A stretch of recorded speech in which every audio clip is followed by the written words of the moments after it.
Welcome to the Books on Air podcast. I'm Suzanne Harris, and my listeners get the secret story behind every book. Joining me today is someone I can't wait to introduce you to. Her name is Teressa Hill, and she's here to talk about her delightful children's book, The Wildly Whimsical Tales of Gracie and Sniggles, The Mystery of the Blue Goo, which is the first in the series of the Blue Goo series. Now, Teressa Hill is an amazing person. She's an award-winning hairstylist. She was trained as a competitive figure skater, and she traveled a lot. During her downtime from traveling, she found herself writing short stories and poetry. She also loved to sketch. Later in her life, after she had decided that she was not going to compete anymore in her competitive skating career, she became good enough that she sold several of her paintings because she was an accomplished painter. When she finished her skating career, she became a film and television hairstylist. This is when she began writing screenplays. I'm amazed at this woman. Her work as a hairstylist is in numerous national and international magazines, and we could name drop all day the number of movies and films that she has worked on. You would recognize the title of every one of them. Teressa, it is such a pleasure to welcome you to Books on Air. Oh my gosh, thank you so much for that introduction. It's great to be here, and I'm really thrilled by the fact of the reception of the wildly whimsical tales of Gracie and Sniggles in this series. I'm very, very pleased with the reception it's received from fans. I'm very curious. It came to me one day before I started to do an interview that every book has two stories. There's the story that the reader gets that the author has written and they read. But then there's always a story behind the book. There's always a backstory. What's the backstory behind the development of the wildly whimsical tales of Gracie and Sniggles and the mystery of the Blue Goo? I keep wanting to say glue, but it's goo. I know you should read the book. Goodness gracious, I'm telling you, the readers out there, it's told in rhythm and rhyme. It's very lyrical, which is great if English is your second language. It's a great learning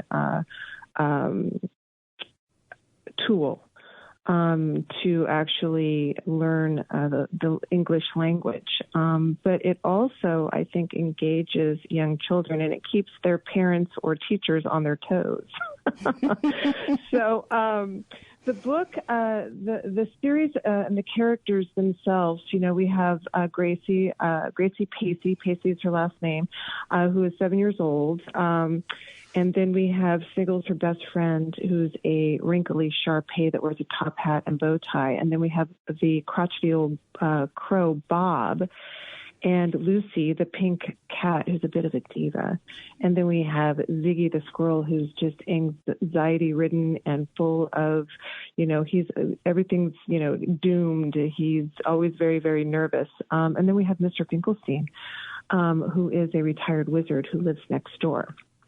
So all of these characters were based off of animals that I had growing up. Mr. Finkelstein actually is based off Susie Finkelstein, who was a dog walker I had for many, many years, who passed on from cancer while I was developing the characters. So what happened was I was actually creating what's called in the film and television, I should say television industry, it's called an animation Bible. And you will find any cartoon that is animation that it's on television. There's a Bible that was built first by the, written first, built by the author. And it's something that you use as a tool to pitch it to studios. And I was putting this together because coming from film and television, having written a small body of work and I have a small body of work of screenplays, coming from this industry, it was kind of just the obvious path for me to take. So I created the characters, and I wrote the Bible. I put it together, including 7 episodes, and I gave it to a production company that had it for about 6 months. And they got back to me, and they actually, very, very big production company, I should add that. They had decided to pass on it, and they ended up closing their children's division. Oh. And I know, but the one thing that this gentleman that I spoke to on the phone, he was so lovely. They loved the characters. They loved the story. And he had suggested, he goes, if I could make a suggestion to you, and I was very open, I'm always open to suggestions. And he said, you should make this into a series of books. I think you would do quite well with this. Well, many years forward, about 5, we're in a international pandemic, and everybody is, on lockdown, and anybody who understands the creative process, it's kind of like that is kind of a golden opportunity because you can't go anywhere. It's a I gift. like to get up and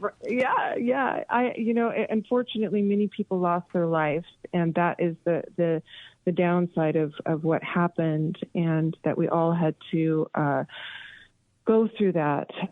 But we went through it together, and those of us that survived, I'm very grateful that I survived and I didn't come down with COVID. I did lose some relatives to that dreadful disease, COVID-19.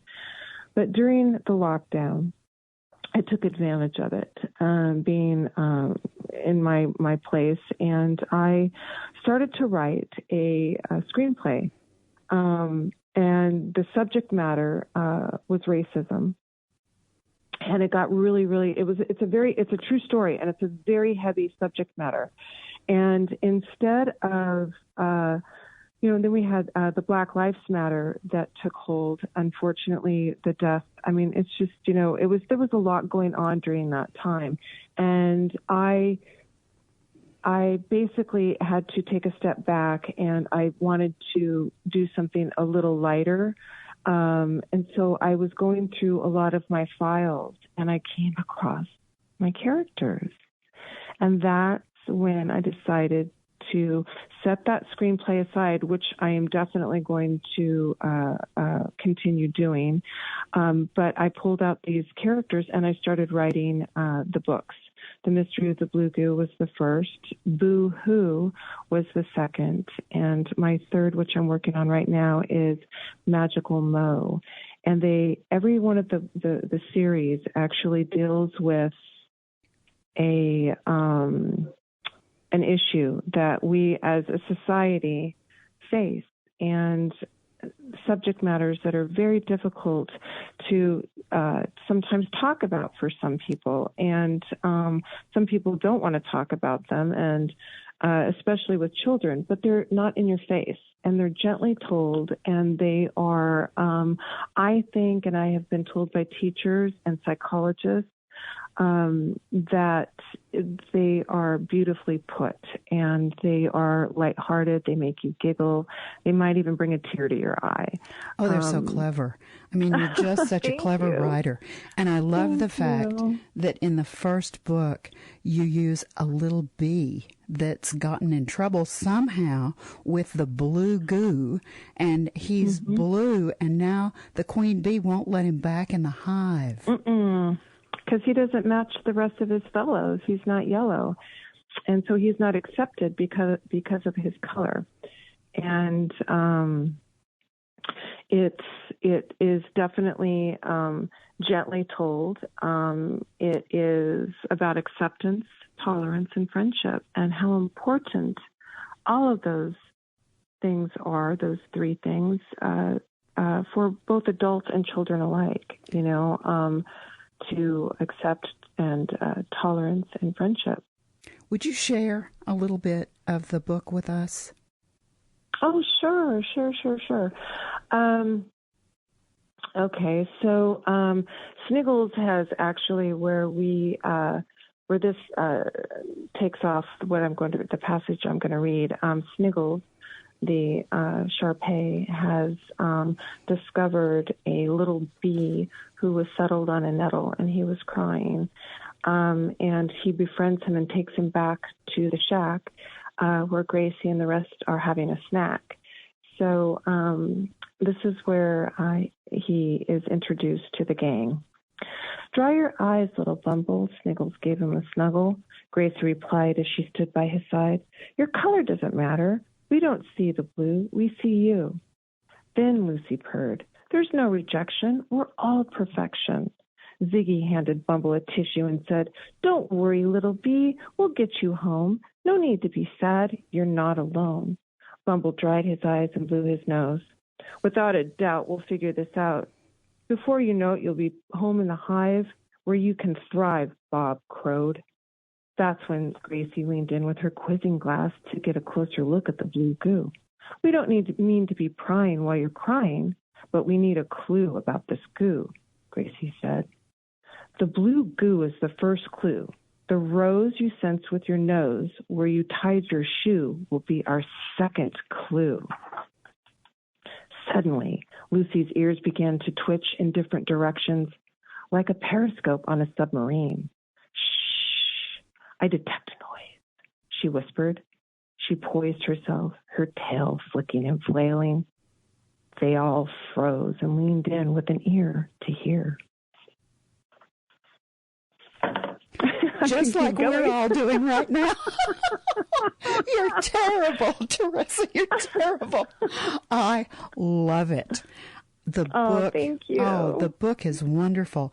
And the illustrations, I really like the illustrations. There's usually a really special relationship between children's book authors and the person who draws for that person, because children's books, I told you this off air, but I'll say it again on air. Children's books are very special as far as I'm concerned. The authors who write children's books are unique in that you choose a subject, and then you have to take that subject and you have to make it interesting for a child. You have to make it so that they'll do exactly what you have already said. They'll laugh and giggle, and there'll be something about it that will catch their attention. And the illustrations are often a very important part of that. Tell me about the illustrator. I adore her. We have become very, very good friends. Corinne lives in Romania, and ironically enough, I have developed the characters, and then I obviously did a lot of research and was interviewing and talking to different illustrators when I decided to move forward with this. And I chose her because of the work that she submitted to me. It was very whimsical, and that's exactly what my books are, whimsical. And she got it. And so we moved forward. I gave her what I had, and with all of the main characters and some of the forthcoming characters that are going to be in the books ahead, to see, what we could do. And so we went back and forth, but she got it, and she nailed it. I mean, I just love what she did with the characters. She took them to the next level.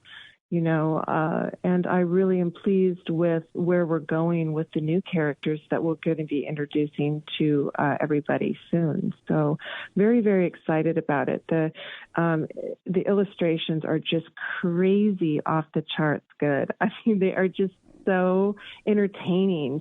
And I put a lot of illustrations in the book. The book is completely coming from film and television, right? I mean, a picture tells 1,000 stories. Yep. So you could literally just turn the pages and kind of understand what the story is about.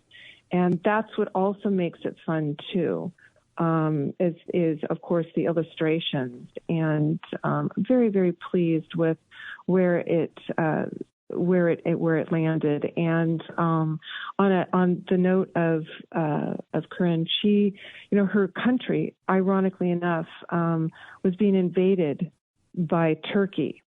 when she was illustrating this book, a book of tolerance, friendship, and acceptance. Wow. And it was, a very trying time for her and her family. Her brother and her husband had to go to the front lines and fight. And now her country has opened up the doors to receive a lot of refugees from Ukraine. And it's interesting. It's just, the world that we live in today. And I just hope that these children's books actually help that they help to guide a child and help a child to navigate maybe a difficult situation, or maybe they connect with a character and that character sticks with them. Maybe the character says something or does something in the storylines that they remember for the rest of their lives. I mean, I have those childhood stories and books that I will always remember, I think we all do. Yeah. Yeah. I think we all do. What age group did you have in mind, or do you think would enjoy reading the book? Well, good question. Because I think 4 to 8 is a great great age range, but it's a really fun book to read to children that are a bit younger. The books are long, so just a little bit at a time. The second book is in chapters, 10 small chapters, and then I think that depending upon what the reading skill level is at, it could also be great for a 9, 10, or 11-year-old. They're fun books. I think they're fun. I mean, I hope that doesn't sound no, but they're fun books. You're passionate about your work, and it comes through in your voice. And I know that we have talked about the book enough so that our listeners are saying, okay, where can I get this book already? So let me tell you, it's available on Amazon. Surprise, surprise. Now, let me give you the full title of the book, and let me spell Teressa's name for you. The full title of the book is The Wildly Whimsical, WHIMSICAL, Tales, TALES, of Gracie, GRACIE, and Sniggles, SNIGGLES, The Mystery of the Blue Goo. Now, that's book 1. We're going to talk about the other books in a few minutes, by Teressa, TERESSA, Hill, HILL. If you put that, The Wildly Whimsical Tales of Gracie and Sniggles, all 3 books will come up. And you'll see the first one will be The Mystery of the Blue Goo, and you'll see how wonderful the illustrations are and how colorful. Kids will just love these books. Now, I know that some of our listeners don't want to buy books from Amazon just because it's such a big player in the book market. I know that they're all looking for other places that perhaps they could buy books. Now, you have a whole bunch of sources on your website, so let's give them the address of your website and tell them what else is there too. Oh, I would love to. My website is Teressa Hill, that's TERESSAHILL.com. You can go on my website and you can see the different places in which you can actually access the book. You can, a lot of people today do buy a lot of things online, but you can take the ISBN number off of my website, and you can go into any bookstore, local, small business, and have them order it for you, and it can be delivered to the store or to your home.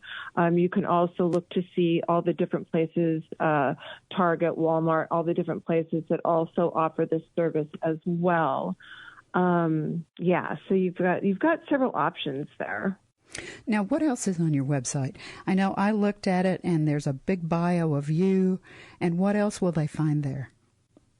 Well, you can actually see a little bit of both books. You can read some of the reviews that have been written about the book. You can also read some of the press release. You can see up and coming books that I have lined up.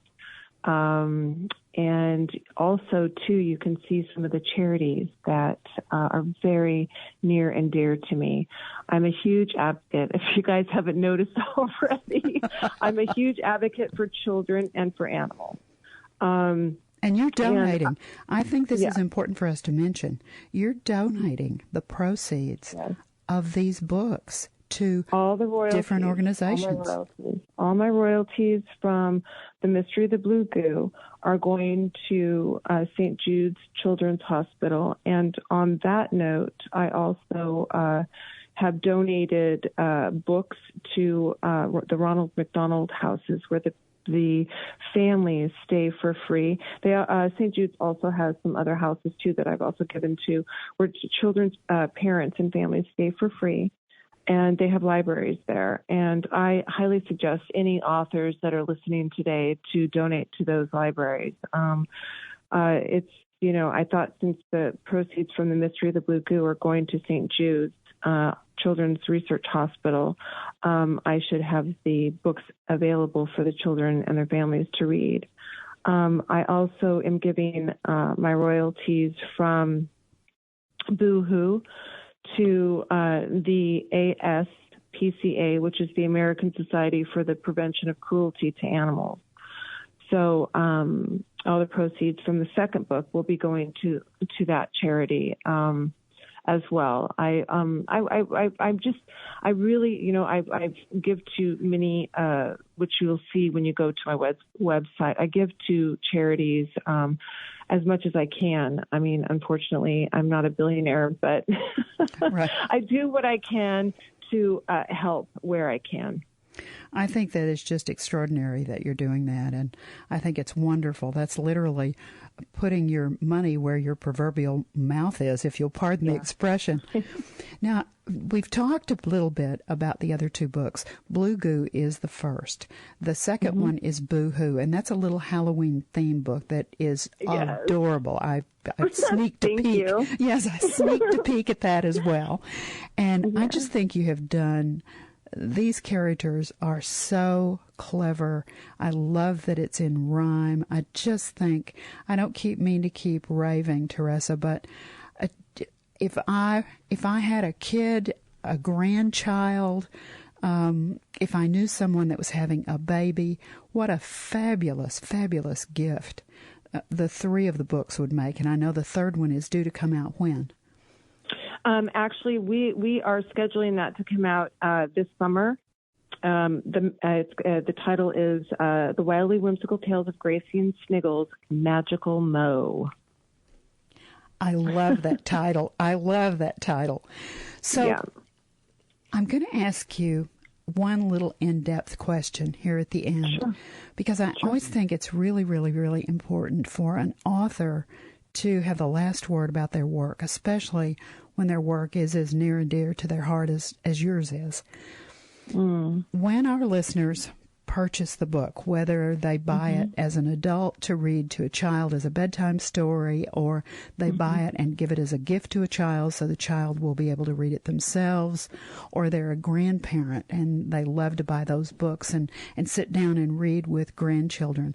Whatever the case may be, whenever they get to that very last page of The Mystery of the Blue Goo and they finish that last page and they close that back cover for the last time, what's the bottom line message you want the reader to take away and the kids to take away from Blue Goo?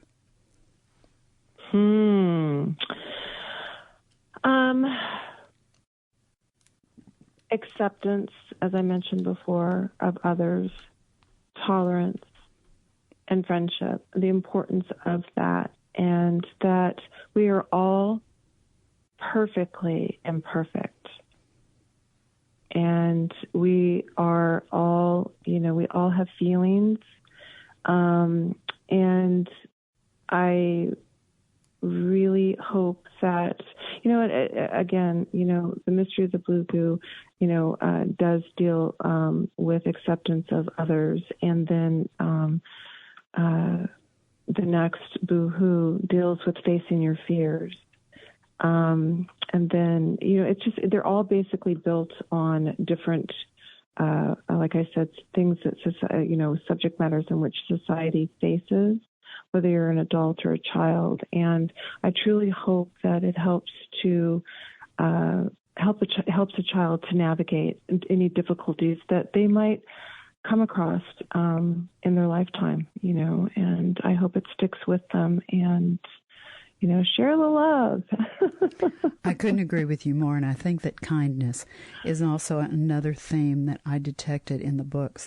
You have just done a wonderful job, Teressa, and it's been delightful and an absolute pleasure to have you as my guest on Books on Air. Thank you so very much for coming and talking with me. Well, I appreciate it. I greatly appreciate you having me. And also, too, your listeners can also pick up the book on Apple and Audible. It's been narrated by Joanne Lee, who's from London, England, and she does a smashing job bringing the characters to life, which makes it so much more fun to turn the page with her. So I wanted everybody to know that. Well, and if you've got a parent or a grandparent or whatever who doesn't have time, this would be a wonderful thing to do, to get that audio book for the kids. I agree. Yes. No. So I hope everybody enjoys the books, and I'm really excited to see how the reception of Magical Mo. That's going to be a delightful book. I'm very excited for this one. Fingers crossed. Yes. Remember, you can find the wonderful book, The Wildly Whimsical Tales of Gracie and Sniggles, The Mystery of the Blue Goo, Book 1. At Amazon and many, many other places. Go to Teressa's website, get that ISBN number, and you can get it from anywhere. It's such a pleasure. TrustMePhil.com. Yeah, don't forget. You've been listening to the Books on Air podcast, brought to you on webtalkradio.net. You can also hear this podcast on iHeartRadio, Stitcher, Apple Podcasts, and Spotify. I'm Suzanne Harris, and I hope you'll join me for our next Books on Air podcast, because remember, you never know who we're going to talk to, and you never know what we're going to talk about. Thank you so very much for listening.